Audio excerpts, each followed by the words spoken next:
കൊല്ലം Sasthamkotta panchayat assistant എഞ്ചിനീയറുടെ ശ്രദ്ധക്കുറവ് കാരണം പ്രവാസി സഹോദരങ്ങളുടെ സംരംഭത്തിന് കെട്ടിട നമ്പർ നൽകാതെ അധികൃതർ. പഞ്ചായത്തിന്റെ അനുമതിയിൽ നിർമ്മാണം പൂർത്തീകരിച്ച കെട്ടിടത്തിന് നിർമ്മാണച്ചട്ടം ലംഘിച്ചെന്ന് ചൂണ്ടിക്കാട്ടിയാണ് ഇപ്പോൾ നമ്പർ നൽകാത്തത്.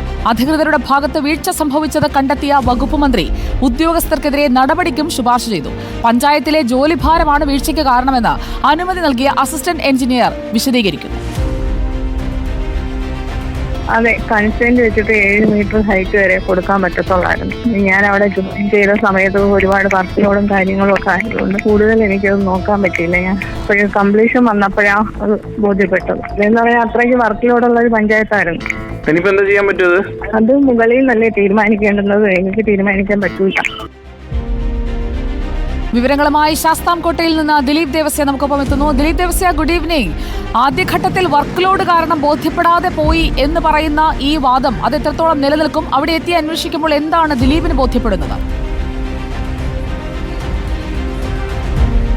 സുജയ, 4.5 കോടി രൂപ ചെലവഴിച്ച് പ്രവാസികൾ നിർമ്മിച്ച ഒരു കെട്ടിടമാണ് എൻ്റെ പിന്നിൽ കാണുന്നത്. ഈ കെട്ടിടത്തിന് പെർമിറ്റ് നൽകിയ അതേ എഞ്ചിനീയർ തന്നെയാണ് ഇപ്പോൾ ഇതിന് കെട്ടിട നമ്പർ നൽകാതെ ഇരിക്കുന്നത്. അതായത് എല്ലാ ചട്ടങ്ങളും പാലിച്ചുകൊണ്ട് തന്നെ നിർമ്മാണം പൂർത്തീകരിക്കുകയും അതിനുശേഷം ഇതെല്ലാം കഴിഞ്ഞതിന് ശേഷം ഇവിടെ ആ കെട്ടിടത്തിൻ്റെ മുകളിൽ നമുക്ക് കാണാം 1.5 മീറ്റർ വ്യത്യാസത്തിൽ കെട്ടിടം നിർമ്മിക്കണമെന്നുള്ള ആവശ്യപ്പെട്ടത് കൊണ്ടാണ് ഇപ്പോൾ ഈ കെട്ടിടത്തിന് നമ്പർ നൽകാതിരുന്നത്. ഇത് ഒരു ചട്ടലംഘനമായി. ഈ കെട്ടിടം നിർമ്മിക്കുന്ന സമയത്തെല്ലാം തന്നെ ഈ അസിസ്റ്റന്റ് എഞ്ചിനീയർ ഇവിടെ എത്തുകയും ഇത് പരിശോധിക്കുകയും എല്ലാം ചെയ്തതാണ്. ഇപ്പോൾ അവസാന ഘട്ടത്തിലാണ് ഇവർ ഇപ്പോൾ പറയുന്നത് ഈ കെട്ടിടത്തിന് നമ്പർ നൽകണമെങ്കിൽ ഈ ഭാഗം പൊളിച്ചു കളഞ്ഞ് ഏകദേശം മുകളിൽ കാണുന്നത് പോലെ കെട്ടിടം വെച്ചാൽ മാത്രമേ ഇനി പെർമിറ്റ് നൽകാൻ സാധിക്കുകയുള്ളൂ.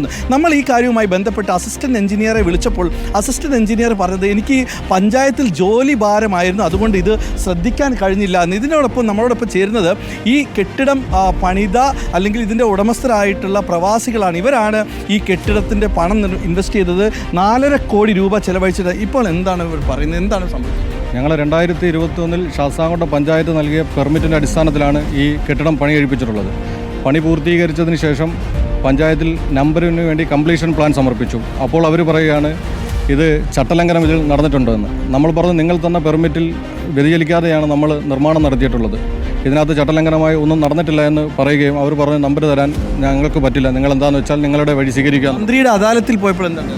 മന്ത്രിയുടെ അദാലത്തിൽ പോയപ്പോൾ ഈ അസിസ്റ്റന്റ് എഞ്ചിനീയർക്കെതിരെ വകുപ്പുതല അന്വേഷണത്തിന് ശുപാർശ ചെയ്തു മന്ത്രി. അല്ലാതെ നമുക്ക് നമ്പർ നൽകുന്നതിനെക്കുറിച്ച് ഒന്നും മന്ത്രിയുടെ ഭാഗത്തു നിന്നും ചർച്ച ഉണ്ടായിട്ടില്ല. ഈ കെട്ടിടം എന്ത് ചെയ്യാനാണ് നിങ്ങൾ? നമ്മൾക്കിപ്പോൾ എന്ത് ചെയ്യണമെന്ന് അറിയാത്തൊരു അവസ്ഥയിലാണ്. കാരണം പ്രവാസ ലോകത്ത് ഞങ്ങൾ കഴിഞ്ഞ 20 വർഷക്കാലമായി കഷ്ടപ്പെട്ട് സ്വരൂപിച്ചു കൂട്ടിയ പൈസ ഉപയോഗിച്ചുകൊണ്ടാണ് ഇത് നിർമ്മിച്ചത്. 4.5 കോടിയോളം രൂപ ഇതിന് ഇതുവരെ ചിലവായിട്ടുണ്ട്. അസിസ്റ്റന്റ് എഞ്ചിനീയർ പറഞ്ഞു നിങ്ങൾക്ക് നമ്പർ തരാൻ പറ്റത്തില്ല എന്ന്. അവരുടെ ആ സമയത്തോടുകൂടി അവരുടെ അത് കഴിഞ്ഞു.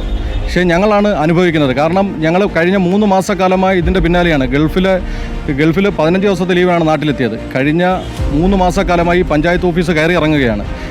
നമുക്കറിയാം അവരിപ്പം നമ്പർ തരത്തില്ല എന്ന് പറഞ്ഞാൽ അവർക്ക് പ്രശ്നമൊന്നുമില്ല. കാരണം നാളെ വീണ്ടും ശമ്പളം അവർക്ക് കിട്ടും. എല്ലാ മാസവും ഗവൺമെൻറ് ഉദ്യോഗസ്ഥർക്ക് ശമ്പളം കിട്ടും. പക്ഷേ അനുഭവിക്കുന്നത് നമ്മളാണ്.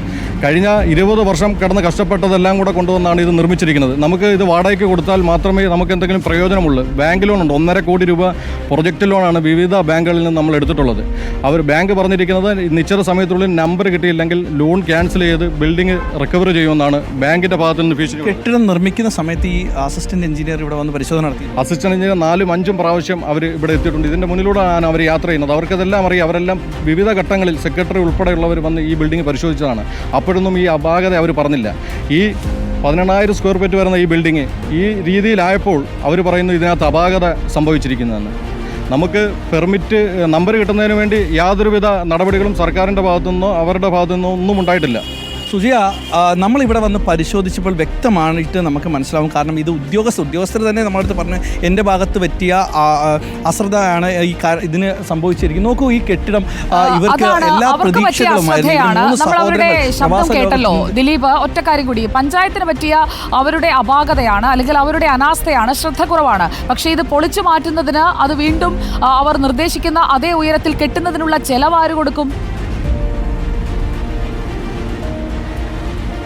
സുജിയ വാക്കാൽ പറഞ്ഞ് അത് പൊളിച്ചു മാറ്റണം. അത് ഈ കെട്ടിടത്തിൻ്റെ ഒന്ന് അബു താഹിർ മുകളിലത്തെ 3ാമത്തെ നിലയിൽ നിർമ്മിച്ചതുപോലെ തന്നെ വേണം താഴെ 2ാമത്തെ നിലയും അതുപോലെ തന്നെ വേണം താഴത്തെ നിലയും കെട്ടിടം നിർമ്മിക്കുന്നതെന്ന് വേണമെന്നാണ് ഇവർ പറയുന്നത്. അതായത് 1.5 മീറ്റർ ഇത്രയും വിട്ടുവെച്ചുകൊണ്ട് ഈ ബിൽഡിങ്ങിൽ നിന്ന് 1.5 മീറ്റർ വ്യത്യാസത്തിൽ വേണം കെട്ടിടം പണിയാനെന്ന്. അപ്പോൾ ഈ താഴ്ഭാഗം, അതായത് ഈ ഭാഗം മുഴുവൻ, ഈ വലിയ 18,000 സ്ക്വയർ ഫീറ്റിൻ്റെ ഒരു ഭാഗത്തെ ചുമര് മുഴുവൻ പൊളിച്ച് കളഞ്ഞതിന് ശേഷം വേണം ഇവർക്ക് ഇനി ഈ കെട്ടിടം പണിയാൻ. ഈ കെട്ടിടം സൂപ്പർവൈസ് ചെയ്യാൻ വേണ്ടിയിട്ട് പലതവണ ഈ അസിസ്റ്റൻറ്റ് എഞ്ചിനീയർ ഈ കെട്ടിടത്തിൽ കയറി ഇറങ്ങി പലരും ഈ എഞ്ചിനീയർമാരുമായിട്ടെല്ലാം സംസാരിച്ച ശേഷം ഈ അവസാന ഘട്ടത്തിൽ പറയുന്നു ഈ കെട്ടിടത്തിന് നമ്പർ നൽകാനാകില്ല എന്ന്. അതിനുശേഷമാണ് ഇവർ മന്ത്രിയുടെ അദാലത്തിൽ പോയത്. മന്ത്രിയുടെ അദാലത്തിൽ പോയപ്പോൾ മന്ത്രി പറഞ്ഞു ഈ കെട്ടിടത്തിൻ്റെ ഈ പെർമിറ്റ് നൽകിയ ഉദ്യോഗസ്ഥർക്കെതിരെ, പ്ലാൻ വരച്ച ആൾക്കെതിരെ നടപടി സ്വീകരിക്കണമെന്ന്. പക്ഷേ ഈ കെട്ടിടം എന്ത് ചെയ്യണം എന്നുള്ള കാര്യത്തിൽ മാത്രം ഒരു പ്രതികരണം മന്ത്രിയുടെ ഭാഗത്തു നിന്നുണ്ടായാലും